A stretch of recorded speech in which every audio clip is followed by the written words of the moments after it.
मेरा अभी CA final मई 23 attempt में क्लियर हो गया था और जिसमें मेरा सिर्फ़ और सिर्फ़ 1 मार्क से ऑल इंडिया रैंक मिस हो गया। हेलो फ्रेंड्स, मैं आज आपको मेरे एक स्टूडेंट से मिलाऊंगा जिनका नाम है लोकित। इन्होंने सीए फाइनल को क्लियर किया मई 2023 अटेम्प्ट में और वो उनका फर्स्ट अटेम्प्ट था। इनका टोटल है 484 और इन्होंने 1 मार्क से रैंक मिस कर दिया। जिसका रैंक 50th है उनका टोटल है 485। तो लेट्स सी इनको उस चीज का कितना दुख है या दुख है भी नहीं, और इनके बाकी की प्लानिंग स्ट्रेटेजी या इनकी जर्नी कैसी रही। हेलो एवरीवन, मेरा नाम लोकित पोद्दार। जैसे कि अभी सर ने आप लोगों को बताया कि मेरा अभी सीए फाइनल मई 23 अटेम्प्ट में क्लियर हो गया था और जिसमें मेरा सिर्फ़ और सिर्फ़ 1 मार्क से ऑल इंडिया रैंक मिस हो गया। 1 मार्क से ऑल इंडिया रैंक मिस हुआ, लेकिन यहाँ तक जो मैं पहुँचा, वो भी मेरे लिए एक बहुत बड़ी बात है। तो वही मैं आप लोगों के साथ अभी शेयर करूँगा कि मैं यहाँ तक कैसे पहुँचा, मैंने क्या स्ट्रैटेजी अपनाया, कहाँ से मैंने क्लासेस ली, सब कुछ मैं आप लोगों को बताऊँगा ताकि आप कुछ इनपुट आप लोग इसमें से लेके अपने जर्नी में उसमें लगाएँ, तो हो सके कि आप लोगों का भी इसी तरीक़ा का मार्क्स है और हो सके आप लोगों का रैंक भी आए। तो बात है दिसंबर 21 का। अ, मैंने क्लियर तो किया मई 23 में, बट मैं अटेम्प्ट ड्यू था नवंबर 22। तो मैंने दिसंबर 21 में सोचा कि अब मुझे अपना क्लासेस वगैरह सब स्टार्ट करना चाहिए और अपना फाइनल का प्रिपरेशन स्टार्ट करना चाहिए। तो फिर उससे लेके मैंने अपने सिस्टर से बात की है। मेरी सिस्टर भी चार्टर्ड अकाउंटेंट है। तो उनसे मैंने जब पूछा कि कहाँ से क्लासेस लूँ, कहाँ से नहीं, तो उन्होंने मुझे एक ही चीज़ बोला कि कुछ मत सोचो, सीधा रवि सर को फ़ोन करो, उनसे उनके पास जाओ, उनसे मिलो। सर जैसे गाइड करेंगे, वैसे ही करते चलो। जो सब्जेक्ट सर पढ़ाते हैं, वो सर से लो और जो सर नहीं पढ़ाते, वो सर जहाँ बोल देंगे, वहाँ से ले लेना। तो मैं जनवरी 22 में सर के पास आया। सर से मिला, सर ने मुझे सब कुछ बताया। सर ने मुझे ये भी कहा कि मैं थोड़ा-सा लेट हो गया हूँ अपने क्लासेस स्टार्ट करने में, क्योंकि ऑलमोस्ट मेरे पास 10 मंथ्स ही बचे थे, जिसमें मुझे सारा अपना क्लासेस कंप्लीट करना था और रिवीज़न भी करना था, एग्ज़ाम भी देना था। लेकिन फिर भी सर ने मुझे मोटिवेट किया कि कोई दिक्कत नहीं है, अभी भी हम लोग के पास काफ़ी टाइम है। हम लोग उसी प्लानिंग से अभी से अगर स्टार्ट कर दें, तो आराम से नवंबर में हो जाएगा। तो फिर सर ने भी अपना सारा क्लासेस का शेड्यूल वगैरह मुझे दिया। सर ने अपने क्लासेस को लेके तो मुझे मेक श्योर कर दिया था कि आराम से टाइम के विदिन में कंप्लीट हो जाएगा। जैसे कि costing, direct tax, indirect tax, audit, ये 4 सब्जेक्ट को लेके सर ने बोल दिया था कि कुछ टेंशन लेना ही नहीं, ये तो मैं करवा दूँगा। जैसे कि और सर ने जैसे बोला वैसे ही सर ने मुझे आईडीटी 25 डेज़ टू 30 डेज़ के अराउंड में पूरा कंप्लीट करवा दिया था। फिर कोस्टिंग का क्लास सर ने चालू किया। कोस्टिंग भी सर मुझे 30 डेज़ में पूरा कंप्लीट हो गया था। फिर हम लोग का ऑडिट का बैच चालू हुआ सर के यहाँ पे। सर ने ऑडिट भी मुझे 30-35 डेज़ में करवा दिया।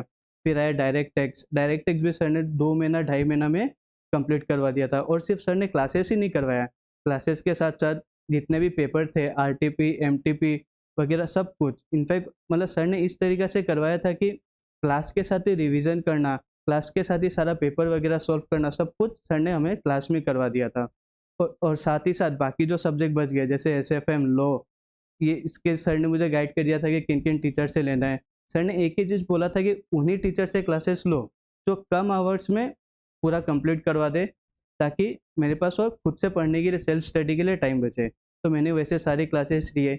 बच गया था सिर्फ़ एक एफआर, जो कि सबसे बड़ा सब्जेक्ट है सीए फाइनल में, मेरा उसी का क्लासेस नहीं हुआ था। तो वो सर ने बोला कि फिर अगर हो सकता है, अगर तुम्हारा प्रैक्टिकल अगर थोड़ा-सा स्ट्रॉन्ग है, तो फिर खुद से पढ़ लो एफआर, तो भी हो जाएगा। तो फिर मैंने वैसे ही एफआर को खुद से किया। उसी तरीके से करते-करते हम लोगों का मेरा ऑलमोस्ट सारा क्लासेस सितंबर 20 सितंबर तक सब कुछ खत्म हो चुका था, इंक्लूडिंग आरटीपीज़, एमटीपीज़ लेके क्लासेस के साथ कंप्लीट हो गया था।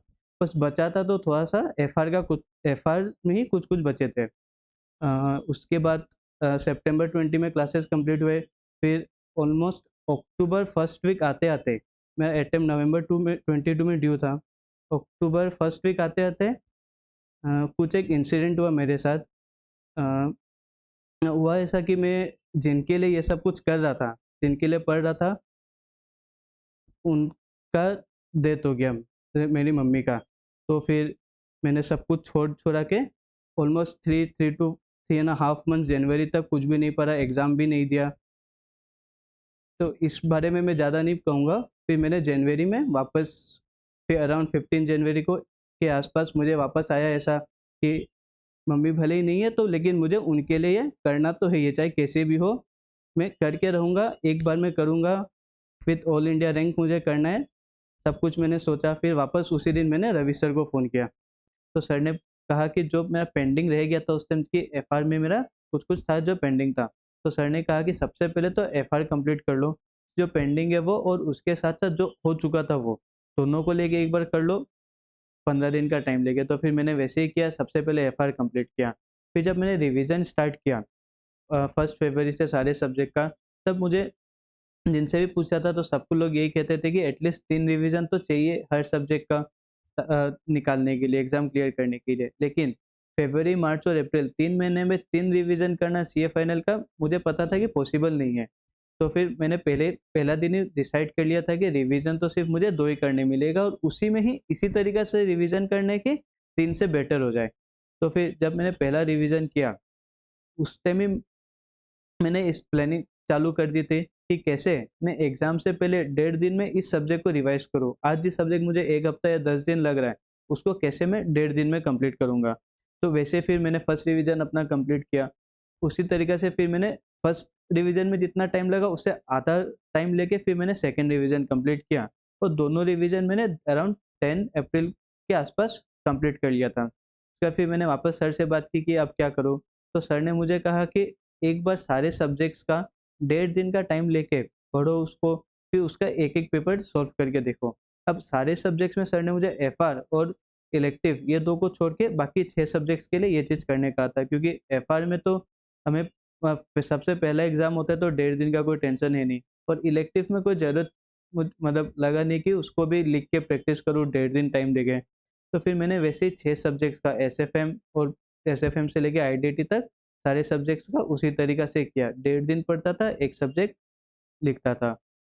फिर मैंने 26 अप्रैल से एफआर की पढ़ाई चालू कर दिया। एफआर पढ़ा, सबसे पहले एफआर का एग्ज़ाम दिया, उसी तरीक़ा से वो कंप्लीट हो गया। अब अपने प्रिपरेशन या अपने रिवीज़न के दौरान या फिर पूरे क्लासेस के दौरान भी मैंने कुछ-कुछ स्ट्रैटेजी जो अपनाए, जो मैं आप लोगों के साथ शेयर करूँगा।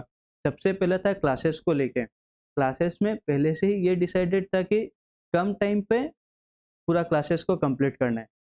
तो कम टाइम पे करने से ये फ़ायदा है कि खुद से सेल्फ स्टडी के लिए काफ़ी टाइम मिल जाता है।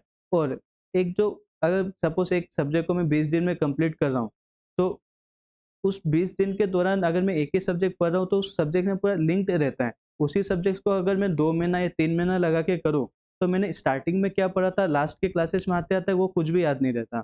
तो इसीलिए एक क्लास को कम टाइम पे खत्म करना बहुत ज़रूरी है ताकि आप उस सब्जेक्ट का लिंक बना के रखो। उसके बाद दूसरा था जो मैंने रिवीजन के टाइम पे अप्लाई किया वो ये था कि लिख-लिख के प्रैक्टिस करना।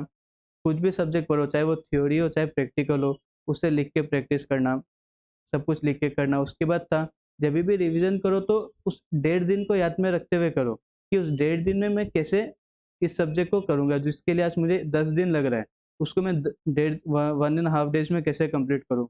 बस किसी कारण से एग्ज़ाम से पहले वो 1.5 दिन में अगर हम लोग किसी सब्जेक्ट को रिवाइज़ नहीं कर सके किसी भी रीज़न से, तो हम लोग को अपने पुराने रिवीजन के बेसिस पे ही उस पेपर को एटलीस्ट इतना तो हम लोग कर पाएँ कि उसमें ज़्यादा नहीं भी तो एटलीस्ट 60-70% भी हो, तो उसको हम लोग एग्ज़ाम में लिख कर आ पाएँ। जैसे मेरे साथ हुआ था ऑडिट के पेपर में, 2 दिन का टाइम मिलने के बाद भी मेरा हो नहीं पाया था कि मैं पूरा रिवीजन उसका कंप्लीट कर सकूँ क्योंकि मेरा फ़ीवर हो गया था उस टाइम काफ़ी। लेकिन पहले का रिवीजन इस तरीके से किया हुआ था कि ऑडिट में मैं करके आया था, ऑलमोस्ट सारा ही लिख के आया था, लेकिन कॉन्फिडेंस उतना उसमें नहीं आ रहा था कि मैंने जो लिखा है वो करेक्ट होगा, नहीं होगा। लेकिन फिर भी उसमें मुझे 49 मिल गया और सबसे इम्पोर्टेंट कि मैं इस पेपर का इम्पैक्ट अपने बाकी पेपर में आने नहीं दिया।